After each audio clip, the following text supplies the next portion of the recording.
O Ministério Público é instituição permanente, essencial à função jurisdicional do Estado, incumbindo-lhe a defesa da ordem jurídica, do regime democrático e dos interesses sociais e individuais indisponíveis. São princípios institucionais do Ministério Público a unidade, a indivisibilidade e a independência funcional.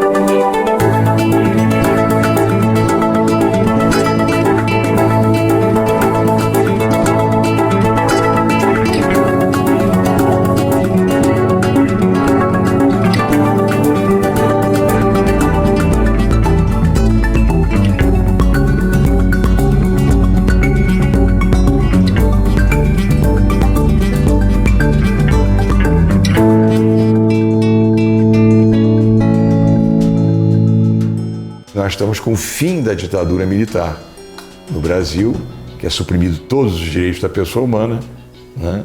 E você aí vai para um novo momento. Vai vir um momento de liberdade, de afirmação da pessoa, da dignidade da pessoa. Nós aí vamos nos juntar e vamos propor para a sociedade brasileira esse novo Ministério Público, né? É óbvio que também na Procuradoria sopravam os ventos das expectativas e das reivindicações de mudança da instituição, quando da retomada do processo democrático, que significou a eleição de Tancredo Neves e depois o governo José Sarney.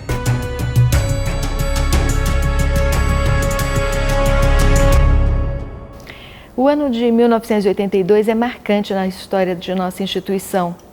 Neste ano, o Ministério Público adquire a sua primeira sede na capital da República. Até então, as unidades do Ministério Público eram instaladas em unidades ou emprestadas ou alugadas. Mas nesse ano também acontece um outro fato muito marcante na história institucional: a morte por assassinato do procurador Pedro Jorge de Mello e Silva em Olinda, Recife, em razão do fato de ele estar investigando corrupção de verbas públicas. O que ocorreu foi que o episódio Pedro Jorge foi um episódio curioso, porque os colegas se reuniram na associação ou fora dela, dizendo que era preciso tomar uma providência, porque aquilo era assunto federal. Isso gerou, então, uma politização da associação que até então não existia. A ideia de uma autonomia administrativa, financeira, independência funcional, tudo isso só se explica como uma necessidade surgida da experiência daquele contexto.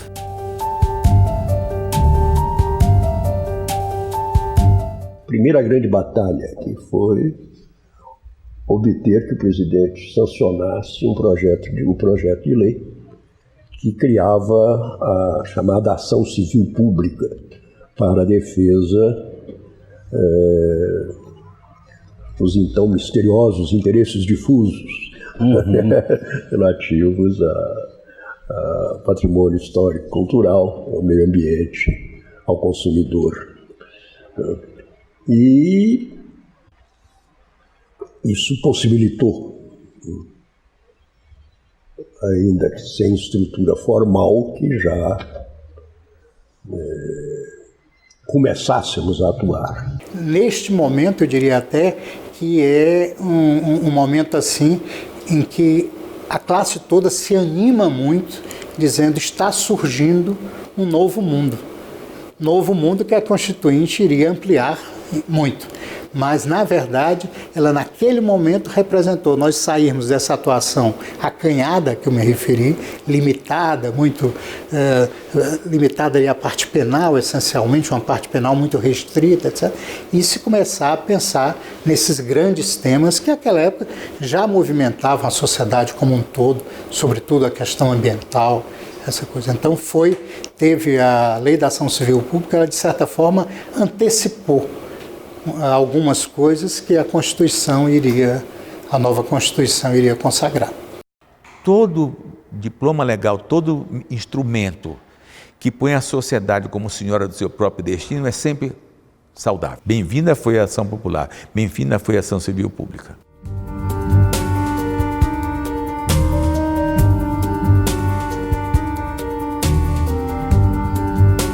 O Ministério Público Federal tinha um calcanhar de Aquiles. Ele era, ao mesmo tempo, Ministério Público, na Justiça Federal, no Supremo Tribunal Federal, mas era também a Advocacia da União. Então, o Procurador-Geral vivia o que eu chamei de um dramático dilema institucional. Os processos da União, você tinha prazos próprios, então contestar, recorrer, ajuizar demandas. E a gente tinha que sacrificar um pouco então a atuação de Ministério Público. Então esse foi o caminho natural, seria então a separação mesmo. Eu me lembro de colegas que se opunham a essa nossa visão, diziam, mas como, Cláudio? Poxa, nós vamos perder uma atribuição? Eu dizia, pessoal, isso não nos leva a nada, nos levou a que lugar? A nada. Nós vamos sim tentar viver uma única atribuição, mas vivê-la fortemente. O que adianta ter duas atribuições, sendo que essa, de ser o defensor da sociedade, essa não existe praticamente. Os colegas, sobretudo os mais antigos, diziam sempre, o que nos dá prestígio é a Advocacia da União. Essas atribuiçõezinhas menores de Ministério Público são menores mesmo. Então, se a gente deixar a Advocacia da União, na verdade nós vamos nos tornar insignificantes. Era um prestígio muito relativo, porque eu brinco, embora fosse na verdade triste, que naquela época o Ministério Público, a Procuradoria da República, era talvez a repartição mais desimportante do Ministério da Justiça. Eu me lembro que nós estávamos num congresso de procuradores da República, se não me engano, o segundo regional, lá no Paraná, e chegou um comunicado do Ministério da Justiça dizendo que nos processos em que de mandato de segurança, que a União fosse, evidentemente, a provocada, que nós dessemos parecer favorável à União. Lá mesmo, eu estava na mesa da diretoria, houve um protesto geral lá. Não, nós somos independentes, nós vamos dar de acordo com a lei. Foi a resposta que nós demos na hora. Mas o grupo que realmente prevaleceu e que liderava todas essas discussões era esse, mais ligado ao gabinete do Procurador-Geral Pertence e também mais ligado à própria Associação Nacional dos Procuradores da República, que nessa ocasião trabalhavam muito juntos, muito irmanados, no propósito de instituir no país uma instituição dotada de plena independência, de plena autonomia, de instrumentos de trabalho adequados para defender o interesse público, o interesse da sociedade. E muitas vezes esse interesse era oposto às práticas administrativas do Estado brasileiro. Porque se pôde estruturar a Advocacia da União e se pôde descarregar o Ministério Público de uma função que não lhe era congênita. O Ministério Público, como advogado de uma parte, o Ministério Público é titular da ação penal, da ação civil pública, não pode ser escritório de ninguém. Eu já não tinha ilusões de que este papel de defesa judicial da União, o Ministério Público a perderia, e hoje posso dizer, naquela época eu tinha que falar isso com muita delicadeza, mas posso dizer que foi ótimo que perdesse. As duas instituições ganharam.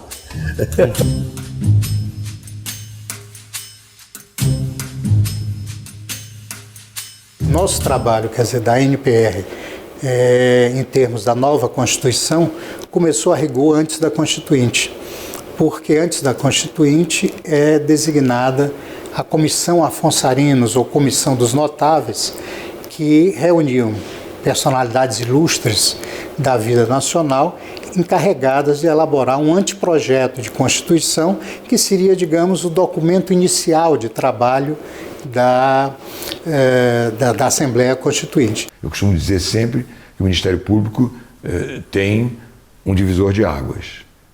José Paulo Sepúlveda Pertence, antes, e depois dele, o novo Ministério Público, né? Esse homem é que pega esses garotos, eu era um garoto naquela época, estava entrando, tinha cabelo, era preto, né? Cabelo que existia. Quem fez o trabalho, a ponte com o parlamento, foi Álvaro Augusto, que era o presidente da NPR. Então o que faz Zé Paulo? Ele delega para Álvaro Augusto esse trabalho ad extra, vamos dizer, para fora, ou seja, para o parlamento, para buscar a Constituição e depois a própria lei orgânica, que é o que vai dar sequência ao trabalho constitucional. Durante os trabalhos da Assembleia Nacional Constituinte, foi muito impressionante ver como os colegas se mobilizaram no dia a dia, todos os dias, para falar com deputados e senadores constituintes, mas também para receber e conversar com alguns segmentos organizados da sociedade civil. Era assim, às 7, 8 horas da noite, estava todo mundo acompanhando, mas a gente ficava até as 2 da manhã, porque tinha as reuniões secretas, né?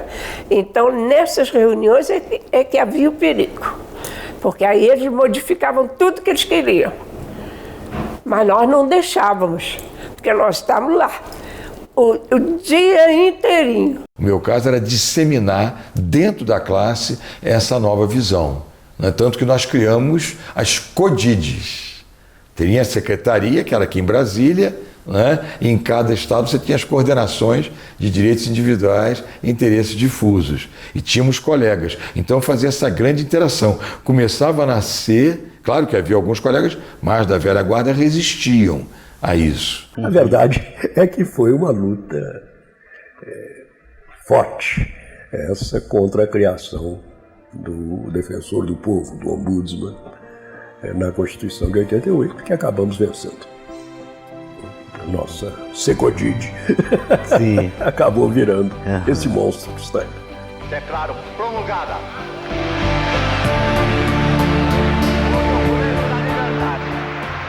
Da dignidade, da democracia, da justiça social no Brasil. Que Deus nos ajude que isto se cumpra.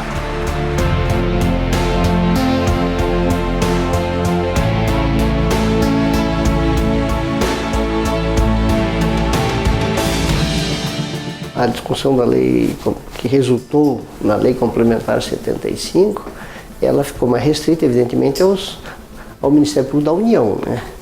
Especialmente ao Ministério Público do Trabalho, o Militar e o Federal. Porque o Ministério Público do Distrito Federal, embora da União e também estivesse presente, ele tinha também uma feição de Ministério Público estadual, né? Como demorou, né? Tinha um amigo meu falecido, já figura maravilhosa, Francisco José Teixeira de Oliveira, ele brincava sempre, meu Deus, eu vou morrer, essa lei não vai sair. Mas, não, ele morreu, a lei tinha saído, né? Ele dizia que ele esperava essa lei desde o nascimento do filho dele já estava com 18 anos e a lei nada. Né? A gente brincava e tal. Mas a lei vem, né? A filosofia da lei foi evitar que esse procurador-geral fosse um autocrata. Toda a filosofia da lei é uma filosofia distributiva, né? Entre pares, comunitária. Por exemplo, na organização interna, o que é o procurador-geral na concepção da lei orgânica? É um estadista. Porque quem determina as questões básicas da gestão é o Conselho, que é eleito periodicamente. Não é? Quem exercita as atividades extrajudiciais? A PFDC e as câmaras. Então, tudo isso é um desdobramento, vamos dizer. Ela, como um todo, ela é importante, né? Agora, eu acho que essa distribuição de competências, né, de primeiro grau, segundo e tal, foi importante, porque no início convocava-se procurador para atuar no Supremo, para atuar, então ficava também a critério um pouco político, né? A Constituição ela tem uma previsão geral de autonomia, de independência, né, forma de escolha de procurador-geral, mas o desenho institucional detalhado mesmo veio com a Lei Complementar 75. Então as câmaras de coordenação e revisão, a própria carreira, procurador da República, procurador regional da República e subprocurador-geral, a interiorização, a definição dos processos internos.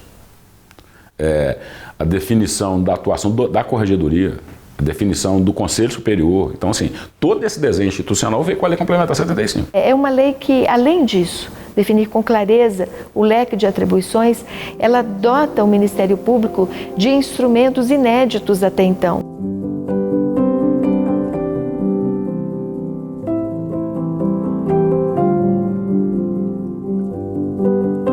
Quando é que eu julgo que o Ministério Público começou a ter objeto de interesse da imprensa? Foi quando o presidente Collor começou a editar medidas provisórias que tinham um certo impacto na população. Eu me lembro que uma delas criou crime contra a ordem de consumidor, econômica, quem vendesse por preço mais elevado, qualquer coisa assim, e ameaçava de prisão, isso tudo na medida provisória. Aí eu fui ao Supremo, numa lei com ação direta de inconstitucionalidade, para dizer, não, quem pode legislar sobre matéria penal e processual penal é o Congresso Nacional. O presidente da República não pode. O Poder Executivo não pode. E o Supremo dava liminar na época, suspendia isso tudo e aí todo mundo começou a olhar o Ministério Público. Quando eu assumi, aí eu pensei o que é que eu tinha que fazer. Primeira coisa era esse prédio aqui. O Ministério Público não tinha uma sede há anos, né? Teria que estar no local adequado, previsto para fazer a sede da Procuradoria da República, que tem não só esse aspecto simbólico da importância, mas também a necessidade física diante desse novo papel do Ministério Público. As câmaras, o Conselho. Havia a necessidade também, por outro lado, de criar a escola. Aí eu só vou criar a Escola Superior do Ministério Público da União. Por quê? Porque exatamente diante dessas novas funções do Ministério Público, um quadro de grande responsabilidade, os membros do Ministério Público precisavam estar sempre se reciclando, se atualizando. Não só os membros, mas também os servidores que iam ajudar e trabalhar junto com as câmaras nas várias áreas. Na época, quando eu entrei no Ministério Público, era não tinha assessor, não tinha nada. Os primeiros 120 dias do meu mandato eu não saí de Brasília só em função da demanda que exigia aquele caso. E que a denúncia foi feita no final de março e o recebimento acho que deve ter sido em 2007, alguma coisa assim. E já o julgamento já foi com o Dr. Gurgel. Na verdade, quando o mensalão ele começa, na época do Antônio Fernando, que tem a coragem imensa de oferecer a denúncia contra as 40 pessoas envolvidas. Naquele momento que se sussurrava nos corredores, inclusive corredores do Ministério Público Federal, é que era, no mínimo, uma loucura.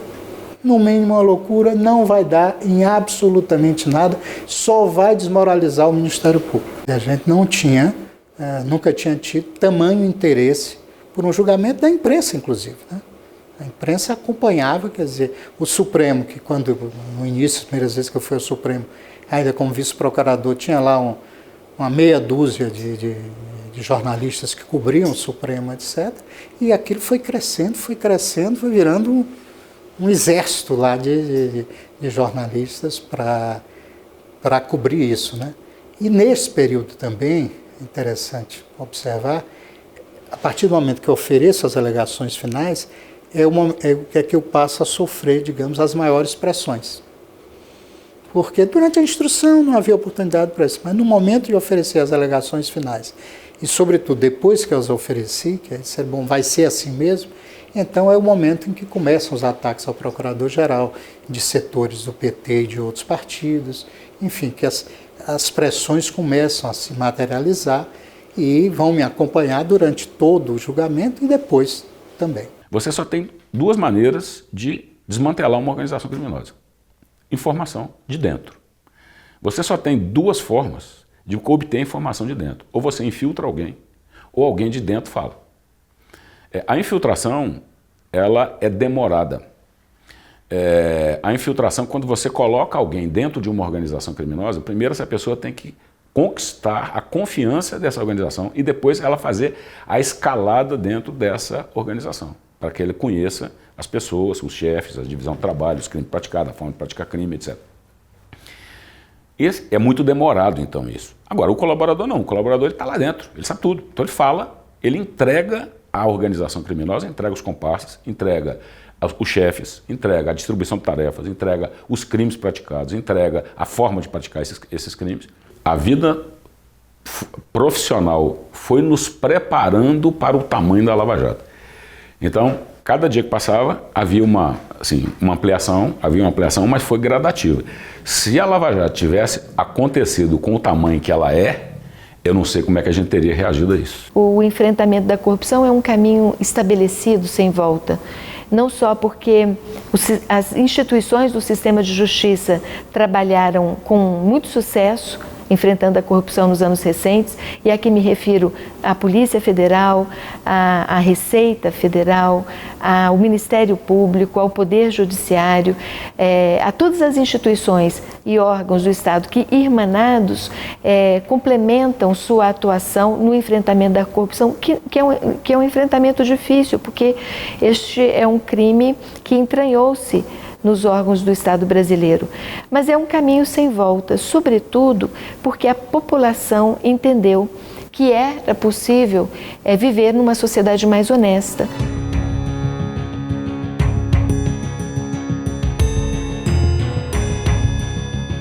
Estava eu no meu gabinete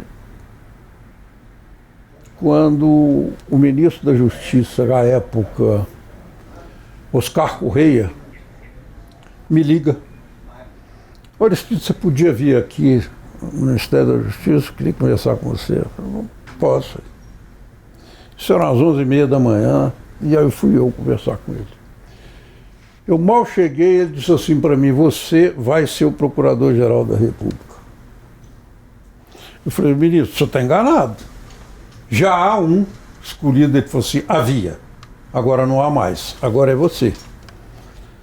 E eu vou levar seu nome para o presidente da República, porque assim o Supremo quer. O Supremo quer você. Eu fiquei meio desorientado. E ao mesmo tempo pensando com humildade, sabe? Falando assim, gente, eu tenho que ser muito humilde. Eu não dou conta disso. E eu vou ter que fazer força para dar conta. Eu vou ter que me policiar todo dia para saber o que eu tenho que fazer, o que eu não tenho, porque é uma responsabilidade muito grande para mim. Eu pensava dessa forma. E como penso até hoje, é um cargo de muita responsabilidade. Eu acho que foi uma carreira que eu adotei para exercer minha vida e me fiz plenamente feliz nessa atuação. E eu me dediquei durante todos os 4 anos de mandato plenamente à instituição. Não tinha nenhum outro encargo, nem ensino, nada que me tomasse tempo. Não aceitava nenhum outro tipo de convite que não fosse só institucional. Uma das coisas preciosas que o Ministério Público me deu foi tornar os meus padrões éticos cada vez mais elevados e mais exigentes. Eu acho que é um privilégio, quer dizer, fazer parte de uma instituição como o Ministério Público Federal. Eu acho que a nossa história, a nossa coisa é uma história rara em termos de instituições brasileiras e até fora do Brasil. Acho que isso é um dos segredos do sucesso da instituição, e tem que ser sempre uma construção coletiva. Quer dizer, aquela coisa que a gente gosta de destacar, o Ministério Público não tem dono e não tolera personalismos. É preciso que ele seja sempre fruto de uma construção coletiva. O que nós temos hoje é resultado do quê? De muitas gerações de procuradores da República, né, que com seus esforços, até com seu sangue, né, que foram construindo essa instituição, partindo do nada. Eu me preparei para isso ocupando basicamente todos os cargos internos aqui da Procuradoria. Eu acho que durante esse período da minha gestão, o fato determinante, inegavelmente, foram as investigações da Lava Jato. Investigações que levaram a processar 4 ex-presidentes da República, investigações que levaram a prender pela primeira vez um senador da República, e não um senador qualquer, um senador líder do governo no Senado, investigações que levaram ao afastamento da presidência, depois à perda do mandato e depois à prisão do então presidente da Câmara dos Deputados. Teve uma senhora aí, e o doutor Arantes, que é o assessor parlamentar, disse, olha, ela disse para mim assim, eu li sua agenda e me fiquei cansada. Aí disse, pois é, não, eu vou executar. Mas então, realmente, nesse período a que eu me referi, tinha que fazer muita coisa para fazer, então a agenda era, não tinha fim de semana, não. Era fim de semana, de manhã, de tarde, de noite, sábado, domingo, direto. Os assessores aqui, que foram, alguns estão ainda aí, que foi na minha época, sabem disso, e os motoristas também, o pessoal todo, os servidores.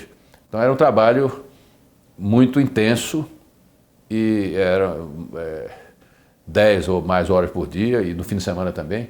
O que eu fazia? Eu fazia reuniões com os colegas, mas não só com os colegas, com os servidores também. Pode saber, você pode ver isso. Né? Eu me reunia com todos os servidores. E quando eu ia para os estados, eu tinha reuniões com os procuradores e com os servidores. Percebe?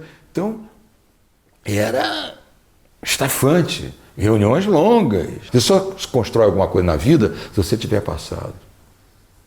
E ao construir, você abre a possibilidade de um futuro chegar. Entendeu? Então, eu iniciei. Esses outros colegas que desenvolvem muito bem o Ministério Público. Eles aí vão enriquecendo ele, é a marca de cada um, a beleza de cada um. O receber tudo isso e trabalhar tudo isso nesse momento é trabalhar com uma imensa responsabilidade. A responsabilidade de quem percebe a importância do Ministério Público brasileiro para a sociedade brasileira e a importância de continuar consolidando todas essas conquistas, fortalecendo o Ministério Público e fortalecendo as instituições brasileiras. O Ministério Público é a voz da sociedade brasileira perante o Poder Judiciário. Voz que nunca pode ser calada.